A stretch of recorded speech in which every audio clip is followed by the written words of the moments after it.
শরীর ম্যাজমেজে লাগা, মেজাজ খিটমিটে হয়ে যাওয়া, কোনো কাজে ভালো লাগছে না, কিছু সময় পরপরই ক্লান্তি যেন পিছু ছাড়ছে না।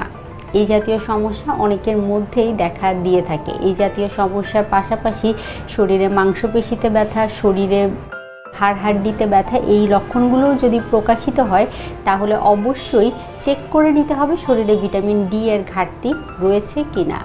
কারণ বেশিরভাগ ক্ষেত্রেই ঢাকা শহরে পাশাপাশি যাদের গায়ে পর্যাপ্ত পরিমাণে সূর্যের আলো লাগে না তাদের ক্ষেত্রে এই জাতীয় লক্ষণ প্রকাশিত হতে পারে। এর অন্যতম কারণ হতে পারে শরীরে ভিটামিন ডি এর ঘাটতি যদি তৈরি হয় তাহলে এই লক্ষণগুলো দেখা দিতে পারে।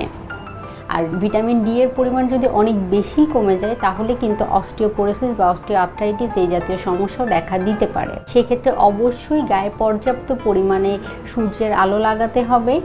কখন সূর্যের আলো লাগাবেন? সকাল 10টা থেকে দুপুর 2টার মধ্যে 20 থেকে 25 মিনিট গায়ে সূর্যের আলো লাগাতে হবে। পাশাপাশি সূর্যের আলোতে বেড়ে ওঠা হাঁস মুরগির ডিম, গরু ছাগলের দুধ, এছাড়াও ফর্টিফাইড বিভিন্ন ধরনের খাবার মার্কেটে এখন পাওয়া যায় যেগুলো ভিটামিন ডি ফর্টিফাই করা থাকে, সেগুলোও নিয়মিত গ্রহণ করতে পারেন।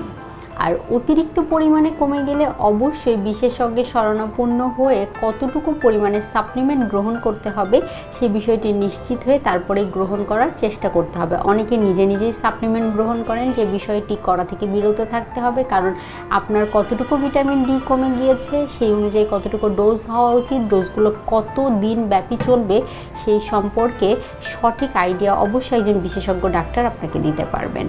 তাই ভিটামিন ডি এর পরিমাণ কমে গেলে বা এই লক্ষণগুলো দেখা গেলে দেরি না করে একজন বিশেষজ্ঞের শরণাপন্ন হতে হবে। পাশাপাশি সঠিক সুনির্দিষ্ট খাদ্য তালিকা মেনে চলতে হবে, নিয়মিত গায়ে সূর্যের আলো লাগাতে হবে।